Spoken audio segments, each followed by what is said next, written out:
Mga kababayan, ang Philippine Coast Guard patuloy sa pagbabantay sa monster ship ng Chinese Coast Guard na nasa exclusive economic zone ng Pilipinas. Ayan ito mga kababayan patuloy sa pagbabantay sa monster ship ang ating Philippine Coast Guard. Parang parang nakakatuwang nakakabwisit lang, no? Puro pagbabantay. So ito yung pamagat na ating bibigyan ng reaction video. Ito yung balita na to bibigyan natin reaction video to, komentaryo, question, at kung ano man inyong sa loobin dyan mga kababayan, pwede rin naman kayo mag-comments dyan. Ito ay tungkol sa ating teritoryo dyan sa West Philippine Sea. So alam nyo naman ang West Philippine Sea, di ba? Na talagang inaangkin ng mga singkit na buwisit na to. So itong bibigyan natin reaction video. Ngayon, kung bago ka pa lang sa aking channel, please like and subscribe na lang muna sa ating YouTube channel bago tayo mag-umpisa. Okay? And also please paki-subscribe din kay PTV Philippines. So itong video na to, itong balita na to sa PTV Philippines. So paki-subscribe din, no? So itong bibigyan natin komentaryo. Okay, umpisa na natin. Mas pinaigting pa ng Philippine Coast Guard ang pagbabantay sa pananatili ng tinuguriang monster ship ng China Coast Guard sa exclusive economic zone ng Pilipinas. Si Patrick De Jesus ng PTV sa Balitang Pambansa. 3 araw nang binabantayan ng barkong BRT Cabra ng Philippine Coast Guard ang pananatili ng tinaguriang the monster ship ng China Coast Guard sa exclusive economic zone ng Pilipinas. Nakumpirma ang presensya ng the monster ship sa tulong ng Dark Vessel Detection System ng Canada at ng idineploy na barko ng PCG mula pa noong Sabado. Tingnan nyo naman ang nakadiscover pa ng ng monster ship hindi ang Pilipinas kundi yung taga-Canada pa. Kaya talaga nakakatawa talaga, no? Sa gawa rin ng aerial patrol ang caravan plane at islander ng PCG para i-monitor ang anumang posibleng gawin na hakbang ng barko ng China gaya ng pamabangga upang kaagad makaresponde. Sabi ng PCG, nasa 65 nautical miles mula Los Frailes Island sa Zambales ang pinakahuling lokasyon ng the monster ship. At tingnan niyo naman napakalapit na talaga sa ating sa ating kalupan, sa Zambales na. Kaya nga patuloy pa rin pagbabantay ng mga Philippine Coast Guard. Wala namang ginagawang kahina-hinalang aktibidad. Ayun. Makikita natin dito, the Chinese Coast Guard is no 5901 is no longer crossing the Nautical Void and of not less than 60 nautical miles. So far, wala naman siyang naging nakabas na China Philippine fisher. It's just slowly moving. Minsan pa up north, minsan pa balik ulit ng Bao de Jacinto. But what we are doing is to make sure na hindi na ito lalapit sa coastline ng Zambales. And secondly, to ensure na kung sakali may mga isang Pilipino na madadaanan ito, and the Philippine Coast Guard will be there to ensure their safety and security. Makailang beses din nagpalitan ng radio challenge ang BRT Cabra at barko ng China Coast Guard. Firmly uphold its territorial sovereignty and maritime rights and interests in the South China Sea. China Coast Guard 5901 under Republic Act 12064 Philippine Maritime Zones Act, the United Nations Convention of the Law of the Sea, and the 2016 Arbitral Award, you do not possess any legal authority to patrol within the Philippines Exclusive Economic Zone. You are directed to depart immediately and to notify us of your intention. Hindi ito ang unang beses. Yan, tingnan niyo naman mga kababayan paulit-ulit na lang na radio challenge yan na ganito na ito na kami ay nanalo sa arbitral, kami kayo ay nagpapatrol sa exclusive economic zone. Ano ginagawa ng China? Wala. Wala, parang ini-ignore lang nila. Ini-ignore lang ng mga China vessels ito mga sinasabi ng mga Philippine Coast Guard, no? Parang baliwala lang, parang wala lang. Grabe, no? nakipagtapatan ang Damancer ship ng China noong Hulyo ng nakaraang taon, ay nanatili rin ito sa Sabina o Escoda Shoal na pinantayan naman ang barko ng PCG na PRP Teresa Magbanwa. Pinapalabas kasi ng China na sila talaga ang control the jurisdiction dun sa buong area na kiniklaim nila, no, sa loob ng 9 o 10 dash line. Siyempre, dapat tutukonduct din tayo ng sariling patrol natin, no? Para ipakita natin na hindi naman totoo na sila ang nagko-control at nag-administer ng area na yan. Ang pamahalaan hindi raw magpapatinag sa kabila ng muling deployment ng Damancer ship sa West Philippine Sea at sisiguraduhin ang proteksyon ng mga mangingisdang Pilipino. Tuloy-tuloy lang po kayong mangisda at hindi po titigil ang ating pamahalaan through the Coast Guard and the BFAR na magbigay ng suporta sa inyo. Kumbaga, notwithstanding the presence of this CG-5901, ay walang magiging epekto ito sa operasyon ng ating pamahalaan. Mula sa People's Television Network, Patrick De Jesus para sa Balita Pabansa. Okay, no? Talaga nakakabwisit, mga kababayan, no? Nakakabwisit na nakakatawa lang talaga, no? So, ano, parang ano lang, pinababayaan lang na maglibot ng libot, maglibot ang mga China vessels diyan sa loob ng ating exclusive economic zone, no?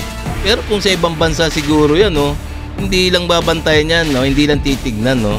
Baka nga bugawin pa 'yan, bugawin niya kahit malaki pa 'yan, no. Kahit gaano pa kalaki pa 'yan monster ship na 'yan, no. Pero itong Pilipinas, no, Philippine Coast Guard, ang bait talaga nila, no, mga kababayan, no? Tinitingnan lang nila kung saan pumupunta, kung saan sinusundan-sundan lang nila.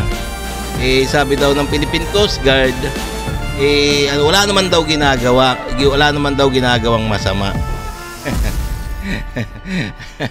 Ewan ko lang na, no, nakakatawa lang talaga, no. Pero kung sa ibang bansa siguro yan, siguro tinaboy na talaga yan, no.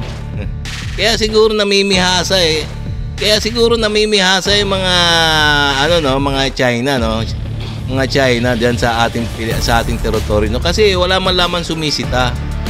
Hanggang bantay lang, binabantayan, minomonitor lang. Tingnan mo, malapit na sa Zambales, kitang-kita na sa kalupaan, nandun na yung monster ship ng China Coast Guard, no.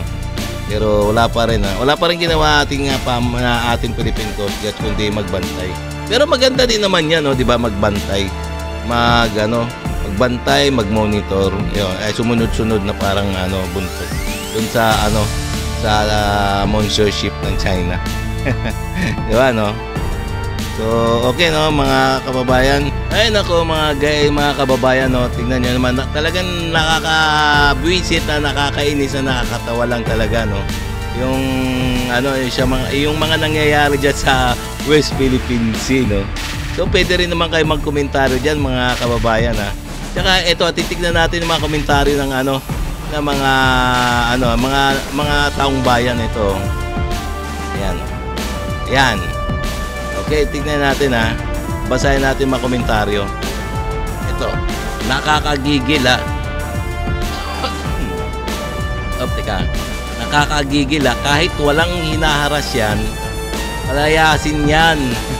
Ayan ang sabi ng yung mga taong bayan, O, isa pa, pero dapat paalisin na yan dyan tulad ng ginagawa nila sa mga barko natin. Tama nga naman, no? Kasi nga, kung barko natin nga, pag lumapit sa kanilang kalupaan, di ba? Binubunggo-bunggo, o baka nga palayasin pa, o talagang haharasin nila para lumayas, di ba? Samantalang pag yung barko ng China, lumapit na sa kalupaan ng Pilipinas, wala lang, tinitignan lang. Kaya nakakabwisit lang talaga, no? O, isa pa, ito. Paalisin yan, huwag bantayan. Tingnan mo niyan, ayun, sa taong bayan na yan, mga komentaryo ng taong bayan, paalisin yan, huwag bantayan. At isa pa, bakit binabantayan lang? Bakit di nila paalisin? Tingnan nyo, ayun mga komentaryo ng taong bayan, talagang talagang bakit binabantayan lang? Ano yung gwardiya? security guard yung mga Philippine Coast Guard. bakit hindi nila paalisin? Ayun sabi ng tao. Ayun ang kumakomentaryo ng taong bayan, no? O isa pa ito. Dapat Navy na natin ang kumilos para paalisin na yan. Paalisin na yung Monster Ship. Klaro na talaga na intrusion na sa loob ng EEZ natin. O tama nga din, tama rin tong komentaryo na ito to. Bakit hindi kumilos ang Philippine Navy para palayasin yung yung Monster Ship na yan? Ang pinapadala yung maliliit na Philippine Coast Guard na siniliit lang ng mga bangka. Ano ba yan? Hindi nga talaga matatakot yung mga China. Dapat dyan pinapadala. O nga, no? Kung para sa akin din, no, tama yung komentaryo ng isang kababayan natin, no? Ba't hindi ipadala yung Philippine Coast Guard?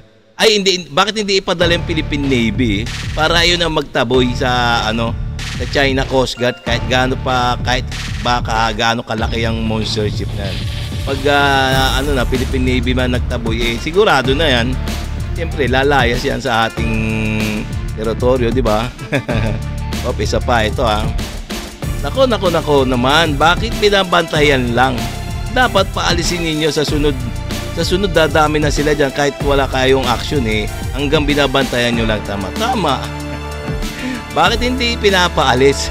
Sa susunod nga niyan baka magpadala na ang China ng maraming mga barko diyan, no? Kasi hindi naman siguro nasa isip ng China, hindi naman tayo pinapaalis hindi naman tayo pinapaalis ng mga Philippine Coast Guard, kaya diyan tayo ang babait ng mga Philippine Coast Guard. Grabe, no? Talaga naman. Isa pa, nakakatuwa talaga magbasa ng mga komentaryo ng mga taong bayan, no? Isa pa, pero hindi kayang paalisin hanggang buntot-buntot na lang.